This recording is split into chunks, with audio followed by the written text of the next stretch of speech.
Hey basketball guys, we have news. Let's go to more Los Angeles Lakers news, but first don't forget to subscribe to the channel and leave your like. Andrew Wiggins is a great player and was once an NBA champion playing for the Warriors. Wiggins had personal problems and this affected his game and he went through a bad period. The Lakers need a player of Andrew Wiggins' level, who alongside Luka Doncic and LeBron James, Wiggins will certainly be successful and the Lakers will once again be favorites to win championships. The Lakers want to sign Andrew Wiggins for next season.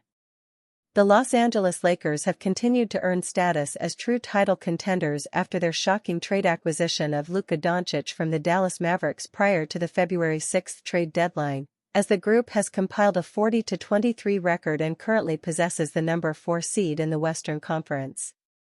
Though Doncic has helped lead the team to a promising position in the standings, a recent groin injury to future Hall of Fame inductee LeBron James could spell disaster for the rest of the Lakers' regular season and playoffs.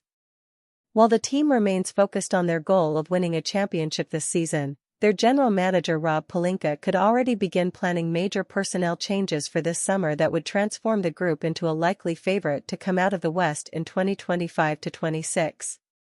In fact, it's plausible to believe that Pelinka could bring in supporting talent by contacting the Miami Heat with the idea of trading for their 2022 NBA champion and ex-Golden State Warriors All-Star forward Andrew Wiggins. If Pelinka were to hypothetically negotiate a trade of this nature, he could use different combinations of Rui Hachimura, Jared Vanderbilt and Gabe Vincent's salaries to get a deal across the finish line, though the franchise would preferably opt to hold on to Hachimura after what has been an impressive season in 2024-25. At 30 years old, the NBA's 2015 Rookie of the Year and gifted two-way talent Wiggins has proven that he can contribute to a title-winning group as either a secondary or tertiary option, as his averages of 18.3 points, 8.8 rebounds, 1.5 steals and 1.5 blocks in the 2022 NBA Finals helped the Warriors raise their 7th championship banner in franchise history. This season, the 6'7" star has offered 17.7 points, 4.6 rebounds, 0.9 steals and 0.8 blocks on a 51.5% effective field goal percentage for both the Warriors and Heat this season. After he was shipped to Miami in the blockbuster deal which sent Jimmy Butler to Golden State before the deadline, Wiggins has increased his scoring output to 18.5 points in his first 8 appearances with the organization. As a prospective future member of the Lakers, Wiggins could prove to be one of the team's most important additions. If successfully integrated into head coach J.J. Redick's small ball system made for athletic, versatile wings, this sentiment could especially ring true. Playing alongside the generational passing duo of Doncic and James would also help to truly unlock Wiggins' potential as a supplementary piece of a championship core, as he'd be able to finish at the rim off of smart cuts and knock down open looks from behind the three-point line when sharing the floor with the dynamic pair. During Wiggins' 307-game tenure with Golden State, he was able to connect on 38% of his attempts from distance, giving the Lakers hope that he could be the beneficiary of incredible dimes from the team's superstar playmakers. As a wildly capable scoring threat and premier perimeter defender that would support the slow-footed Doncic, Wiggins' possible acquisition by Los Angeles could position the group for title contention in 2025-26 and beyond. Luka Doncic reveals true feelings on life in Los Angeles since joining the Lakers. Luka Doncic's adjustment to life as a Laker living in Los Angeles has been smoother than many thought it would be. The Los Angeles Lakers are looking ahead to a bright future for the franchise with 26-year-old point guard Luka Doncic at the helm.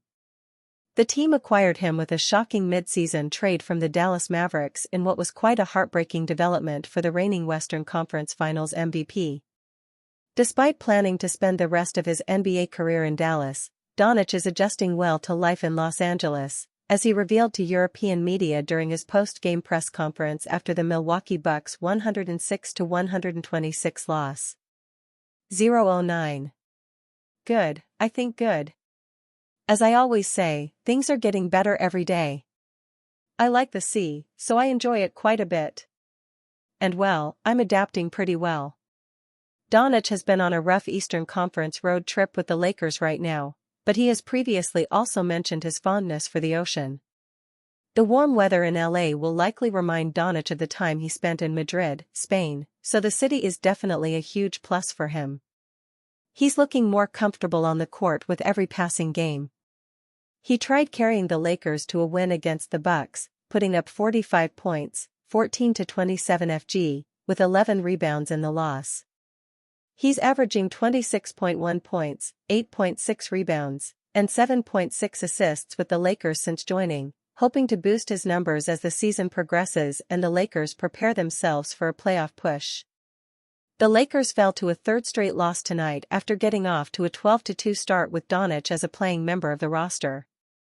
Luka discussed the same after the game, lamenting the team's injuries but also stressing the healthy players needed to adopt a winning mentality going forward. "We've got 3 important players out. So it's always going to be tough when there are 3 to 4 starters out. But I experienced this last year, the winning teams always go through something. I think we are experiencing that now. We gotta learn from that. We need to go into the next game with a mentality that we can win." Even though Doncic was prepared to spend his life fighting for the Mavericks on the court, he's going to switch his loyalties to the Lakers and the city of Los Angeles. The city is embracing its new superstar, who has been surprisingly patient with him despite his slow start to life on the Lakers.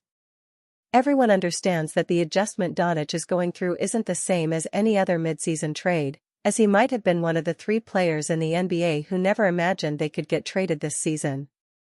Now that the change has settled in, Doncic just needs to unlock a new level and help the Lakers compete at a championship level. LeBron James' injury could cost Lakers their contender status. Up until Saturday, the Lakers were enjoying a honeymoon period after acquiring Luka Doncic. Most fans and media were viewing Los Angeles as the clear winner of the most shocking trade in NBA history.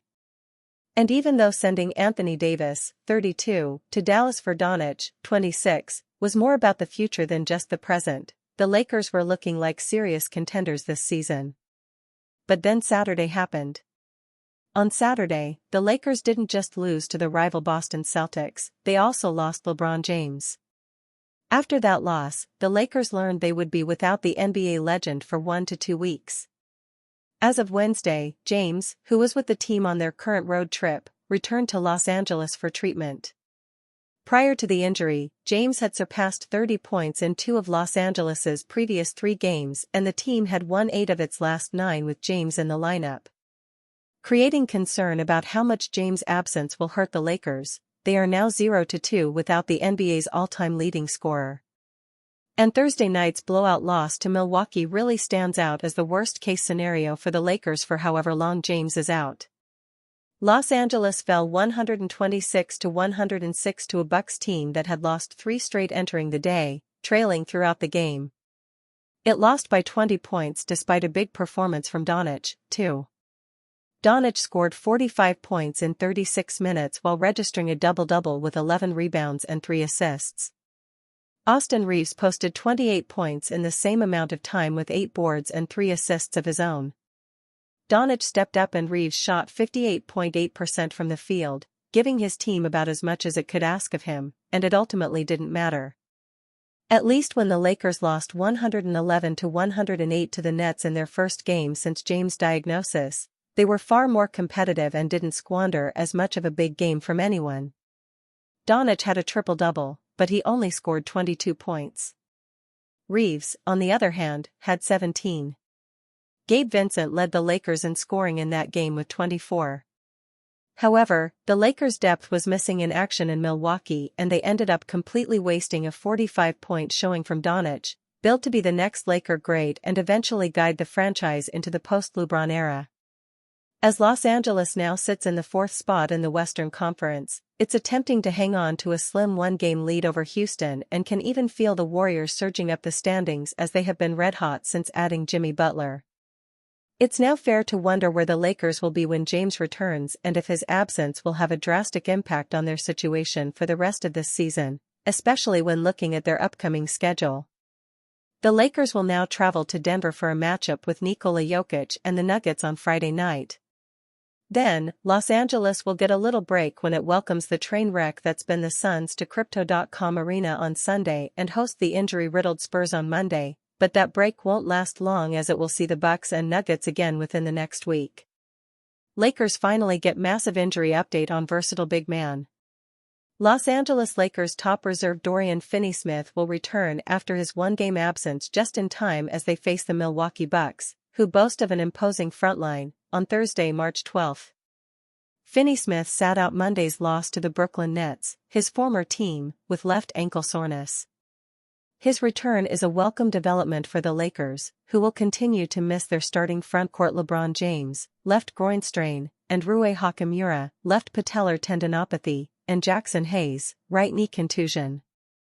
Finney-Smith has modest averages of 6.7 points, 3.6 rebounds, and 1.1 assists while shooting 42.7% from the field and 35.1% from the three-point line in 27 games with the Lakers this season. His statistical averages do not show his real impact. Lakers coach J.J. Redick has credited Finney-Smith for the team's turnaround. They jumped from 21st in defensive rating before his arrival via trade from Brooklyn to number 1 since mid-January. He's brought a level of toughness, Redick said, per Clutch Point's Eric Slater. The spirit to want to defend. Guys have responded well to who he is as a player, a teammate. Finney-Smith has formed a formidable wing-stopper tandem with Jared Vanderbilt, who recently returned from a foot surgery. The Lakers have a tough test ahead of them against the Bucks starting frontline of Giannis Antetokounmpo, Brook Lopez, and former Laker Kyle Kuzma. It remains to be seen if Finney-Smith will also be available when they play Nikola Jokic and the Denver Nuggets on Friday, March 14 to end their grueling 4-game road trip. Finney-Smith, Vanderbilt and Gabe Vincent, who scored a season-high 24 points against the Nets, are 3 defensive-minded players who lead the Lakers bench. Their chemistry on both sides of the ball is viewed by the Lakers fans as a work of art that they have christened the trio with the nickname Vincent Van Gogh, a play of words derived from legendary painter Vincent van Gogh's name.